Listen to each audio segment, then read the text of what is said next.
নমস্কার, আপনাদের channel astro সন্দীপে অনেক অনেক স্বাগত জানাই।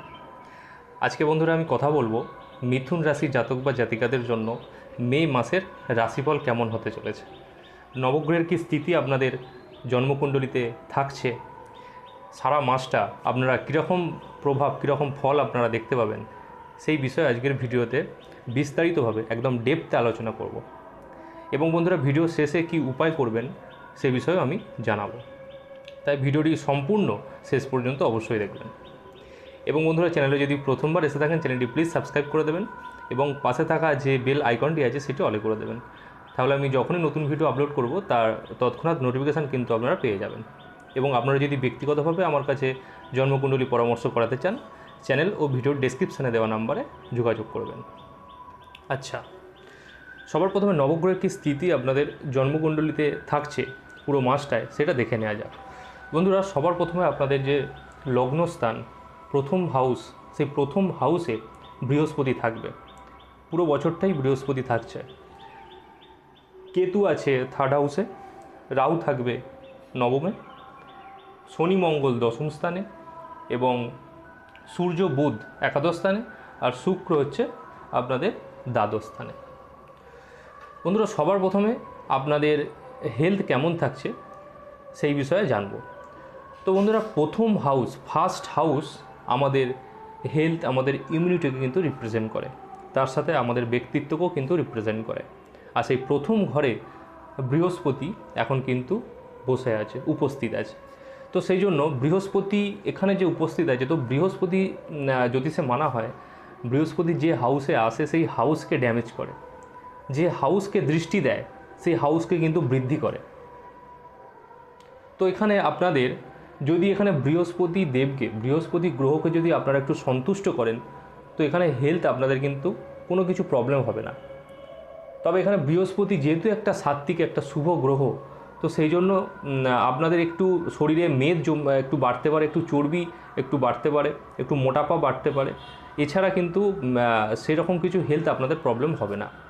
তবে বন্ধুরা সূর্য এবং বুধ আপনাদের কিন্তু 15ই মের পর, আপনাদের মিড যে মে আছে, মে মাসের 15 তারিখের পর আপনাদের দ্বাদশ স্থানে কিন্তু চলে আসবে। তখন কিন্তু আপনাদের একটু স্কিন প্রবলেম, একটু অ্যালার্জি, একটু নার্ভের সমস্যা এইগুলো দেখা যেতে পারে। এবং তার সাথে আপনাদের পেটেও কিন্তু কিছু গড়বড়, কিছু সমস্যা কিন্তু হতে পারে। ঠিক আছে, যদি আপনাদের খাওয়া দাওয়ার রুটিন যদি আপনাদের ঠিক না হয়, তখন কিন্তু আপনাদের 15 মের পর এটা কিন্তু দেখতে পাওয়া যেতে পারে। ওভারঅল আপনাদের হেলথ কিন্তু ভালোই থাকছে। আচ্ছা, এবার আপনাদের সন্তান, আপনাদের সন্তানের ভাগ্য এবং আপনাদের সন্তানদের যে পড়াশোনা, এডুকেশান কীরকম থাকতে চলেছে। বন্ধুরা ফিফথ হাউস, পঞ্চম ভাব আমাদের কিন্তু এডুকেশানকে রিপ্রেজেন্ট করে, তার সাথে আমাদের সন্তানকেও রিপ্রেজেন্ট করে। তো ফিফথ হাউসের যে অধিপতি সে হচ্ছে শুক্র, আর শুক্র এখন দ্বাদশ ঘরে তার নিজের স্বরাশিতে কিন্তু বৃষভে উপস্থিত আছে। শুক্র থাকছে এখানে বন্ধুরা আপনাদের 14ই মে পর্যন্ত দ্বাদশ স্থানে থাকছে। তো গোচরে যখন শুক্র দ্বাদশ স্থানে আসে তখন কিন্তু খুবই ভালো উত্তম ফল দিয়ে থাকে। তো এখানে আপনাদের সন্তানদের এডুকেশান, আপনাদের সন্তানদের ভাগ্য কিন্তু এখানে বৃদ্ধি হতে পারে। তবে আপনাদের একটু সন্তানদের মধ্যে একটু যেন ডিট্যাচমেন্ট, আপনাদের সাথে কম কথা বলছে, আপনাদেরকে একটু এড়িয়ে চলছে, একটু একা একা থাকছে, এই জিনিসটা কিন্তু দেখতে পাওয়া যেতে পারে। এটা হচ্ছে কি 14ই মের আগে পর্যন্ত এটা কিন্তু দেখতে পাওয়া যেতে পারে। তারপর শুক্র যখনই প্রথম হাউসে, ফার্স্ট হাউসে আসবে তখন কিন্তু স্থিতি নর্মাল হবে।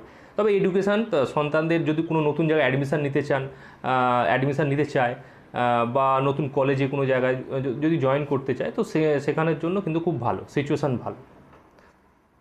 আচ্ছা, এবার আমি কথা বলবো যে আপনাদের প্রেম সম্পর্ক, লাভ লাইফ কেমন থাকতে চলেছে।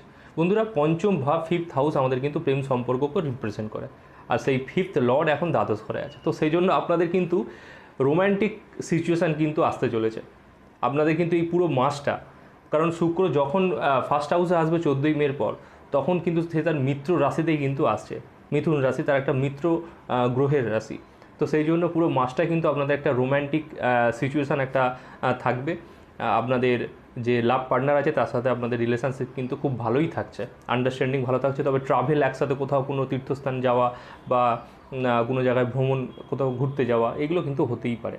ঠিক আছে, এটা কিন্তু হওয়ার একটা চান্সের সম্ভাবনা দেখতে পাওয়া যাচ্ছে। ঠিক আছে, কারণ দ্বাদশ ঘর যেহেতু আমাদের ট্রাভেলকে নির্দেশ করে, রিপ্রেজেন্ট করে, তো সেই জন্য এই স্থিতি কিন্তু আপনাদের আসতে পারে। ঠিক আছে, আচ্ছা, এবার আপনাদের দাম্পত্য জীবন কেমন থাকবে বন্ধুরা?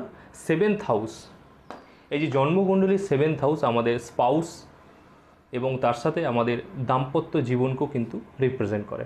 আর সেই 7th হাউসের যে অধিপতি সে হচ্ছে বৃহস্পতি। আর বৃহস্পতি আপনাদের প্রথম হাউসে, ফার্স্ট হাউসে কিন্তু এখন ট্রানজিট করবে।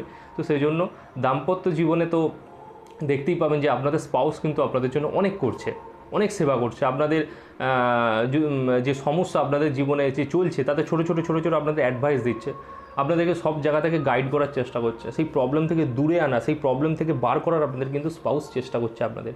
কেন? কারণ আপনার প্রতি তাদের যে ভালোবাসা, ঠিক আছে, তার যে কেয়ার, সেটা কিন্তু সে শো করছে।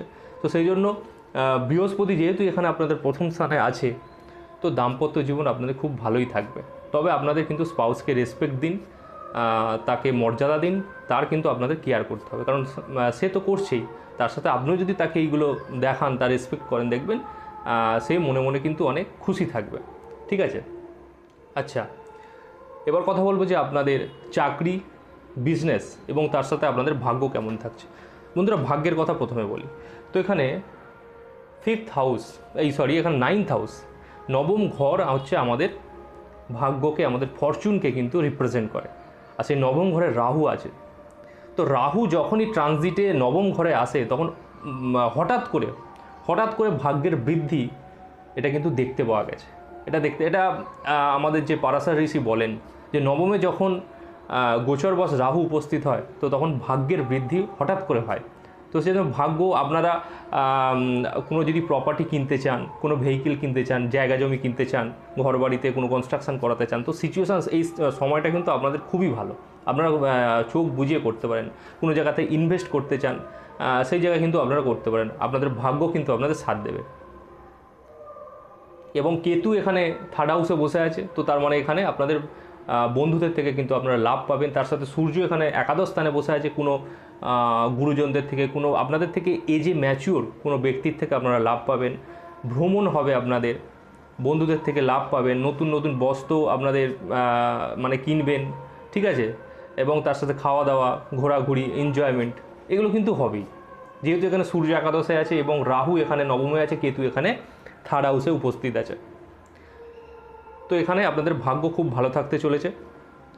আচ্ছা, এবার আমি আপনাদের চাকরি কেমন থাকছে। বন্ধুরা, এখানে চাকরিতে কিন্তু আপনাদের একটু সমস্যা চলছে, তবে এই সমস্যা আপনাদের বেশি দিন চলবে না। আপনাদের এখানে কিন্তু 11ই মের পর, তো 11ই মের আগে পর্যন্ত সিচুয়েশান একটু আপনাদের ডামাডোল একটু চলবে। তবে 11ই মের পর যখনই মঙ্গল আপনাদের একাদশ স্থানে চলে যাবে, তখন কিন্তু আপনাদের যে সিচুয়েশান, পরিস্থিতি আছে, সেইটা কিন্তু একদম আপনাদের হাতের মুঠোয় চলে আসবে। ঠিক আছে, কেন বলছি? কারণ এখন যে 11ই মের আগে পর্যন্ত এখানে মঙ্গল দশমে তার শত্রু যে গ্রহ আছে শনি, তার সাথে কিন্তু উপস্থিত থাকবে। আর শনি আর মঙ্গল একে অপরে কিন্তু এনিমি। তো সেই জন্য এখানে আপনাদের আর আছে কোন রাশিতে? আছে হচ্ছে মীন রাশিতে। তো মীন রাশি হচ্ছে ডিট্যাচমেন্টকে নির্দেশ করে, আইসোলেশনকে নির্দেশ করে। তো আপনাদের জব পরিবর্তন করার কিন্তু খুব ইচ্ছা করবে, যে এই চাকরিটা ছেড়ে দিই, অন্য চাকরি দেখি, অন্য চাকরি খুঁজি, এটা কিন্তু খুব ইচ্ছা করবে। তবে এখানে শনি আপনাদের মীন রাশিতে বসে কিন্তু কি বোঝাচ্ছে সেটা আপনাদের কিন্তু বুঝতে হবে। এখানে শনি আপনাদের বলছে যে জব পরিবর্তন করে কিন্তু আপনারা সুখী হবেন না। আপনারা অন্য জায়গায়, নতুন জায়গায় যদি যান, সেখানেও কিন্তু অন্য কোনো প্রবলেম আপনাদের চোখের সামনে আসতে পারে। তো সেই জন্য জবকে পরিবর্তন করবেন না। আপনাদের কিন্তু এখানে একটু মেন্টালি একটু ডিট্যাচমেন্ট হতে হবে সবার সাথে। 10th হাউস আমাদের মাসেসকে রিপ্রেজেন্ট করে। মাসেস মানে আমাদের সোসাইটি, সমাজ, তার সাথে আমাদের যে কাজের যে পরিবেশ, সেটাকেও কিন্তু 10th হাউস রিপ্রেজেন্ট করে। তো সেই কাজের পরিবেশ থেকে যে যারা এমপ্লয়ি আছে, আপনাদের কলিগ আছে, তো তাদের সাথে বেশি আপনারা মানে ইন্টারাক্ট করবেন না, বেশি কথা বলার প্রয়োজন নেই। আপনারা হচ্ছে আপনাদের যে কাজ আছে সেই নিয়ে ব্যস্ত থাকুন, এবং আপনাদের যে ইষ্ট দেব আছে তাকে আপনারা ফলো করুন, আপনারা স্মরণ করুন। ঠিক আছে, আমি ভিডিও শেষে বলবো যে কী উপায় করবেন। এবং আপনারা যে সোসাইটি, সমাজে আছেন, সেই সমাজের মানুষদের থেকে একটু ডিট্যাচ হওয়ার চেষ্টা করুন, একটু আইসোলেটেড হওয়ার চেষ্টা করুন। শনি হচ্ছে এই কথাটা কিন্তু আপনাদের 10th হাউসে বসে। যদি এইটা করেন, দেখবেন আপনারা নিজেই আপনাদের কিন্তু প্রবলেমের মানে উত্তর সলিউশন কিন্তু আপনারা বার করছেন। কোনো জ্যোতিষীর কাছে আপনাদের যাওয়ার দরকার নেই। আপনাদের মানে আপনারা যদি একটু আইসোলেটেড হয়ে একটু ভাবেন, দেখবেন আপনাদের থট আসছে, আপনাদের হচ্ছে ইউনিভার্স থেকে আপনাদের মাথায় থট আসে যে কী করা উচিত, কী না করা উচিত। তো এই জন্য আপনাদের আমি একটু রিকোয়েস্ট করবো যে একটু আপনারা কাজের জায়গাতে নিজেদের মতো করে একটু আলাদাভাবে কাজ করুন এবং সোসাইটি থেকে একটু কাট হয়ে একটু ডিটাচ হয়ে আপনারা কাজ করুন, দেখবেন মেন্টালি অনেক আপনারা স্যাটিসফাই থাকবেন। কিন্তু জব যদি পরিবর্তন করেন, এখানে কিন্তু আপনাদের আর্থিক একটা সিচুয়েশান কিন্তু খারাপ হবে, কারণ প্রথম স্থানে বৃহস্পতি আছে। তো বৃহস্পতি এখানে কি আপনাদের নিরন্তর খরচা করাচ্ছে, কিন্তু অযথা বিভিন্ন জায়গায় ব্যয় করাচ্ছে। তো এটা কিন্তু আপনাদের কিন্তু আপনাদের প্রবলেম হবে, ঠিক আছে। তো সেই জন্য জবকে পরিবর্তন করার দরকার নেই, যেটা বললাম ওটা করলেই হবে। বিজনেস কেমন থাকবে? বিজনেসের জন্য কিন্তু খুব সিচুয়েশান ভালো, যেহেতু এখানে 7th লর্ড আপনাদের ফার্স্ট হাউসে আছে। তো বিজনেসে আপনাদের নিরন্তর গ্রোথ এখানে দেখতে পাওয়া যাচ্ছে। কি উপায় করবেন বন্ধুরা? সবার প্রথমে একটা উত্তর পূর্ব দিকে একটা কলা গাছের চারা লাগাবেন, সে মাঝারি হোক ছোটো হোক, একটা কলা গাছের চারা লাগাবেন এবং প্রতি বৃহস্পতিবার গঙ্গা জলের সাথে একটু হলুদ মিশিয়ে সেই কলা গাছকে আপনারা পুজো করবেন, সেখানে গোড়াতে জলটা দেবেন এবং তার সাথে ধূপ দিয়ে এবং শুদ্ধ ঘিয়ের প্রদীপ জ্বেলে সেখানে প্রতি বৃহস্পতিবার আপনারা সেই কলা গাছকে পুজো করবেন। কেন আমি কথা বলছি? কারণ যেহেতু আপনাদের প্রথম স্থানে বৃহস্পতি এখন ট্রানজিটে আছে এবং তার 3টে হাউসে কিন্তু দৃষ্টি আছে, খুব ইম্পর্টেন্ট হাউস। পঞ্চম ভাব আমাদের বুদ্ধি, সন্তান, এডুকেশান, তার সাথে 7th হাউস বিজনেস, স্পাউস, দাম্পত্য জীবন এবং 9th হাউস আমাদের ভাগ্য। এই 3টে হাউসকে কিন্তু সে লগ্ন স্থানে বসে সে কিন্তু 3টে হাউসকে দেখছে। তো সেই জন্য আমরা যদি বৃহস্পতিদেবকে একটু সন্তুষ্ট করে দিই, একটু সন্তুষ্ট করে ফেলি, তাহলে কিন্তু এই 3টে হাউস প্লাস হচ্ছে আমাদের প্রথম হাউস ফার্স্ট হাউস আমাদের হেলথ, সেটা কিন্তু একদম খুব ভালো হয়ে যাবে। তো সেই জন্য প্রতি বৃহস্পতিবার একটু ওই কলা গাছকে পুজো করুন, একটু হলুদ একটু জলে একটু মিশিয়ে ওটা করুন। তার সাথে বিষ্ণু সহস্র নাম, এটা কিন্তু আপনারা প্রাতঃকাল মানে আপনাদের ব্রহ্ম মুহূর্তে আপনারা করুন। আপনারা যদি ব্রহ্ম মুহূর্তে না করতে পারেন তো সকালবেলা, যত সকালের দিকে এটা পারবেন করতে তো খুবই ভালো, ঠিক আছে। এটা যদি ডেলি না করতে পারেন, অন্তত বুধবার এবং বুধ, বৃহস্পতি এবং শনিবার, ঠিক আছে, এই 3টে দিন অন্তত করার চেষ্টা করুন।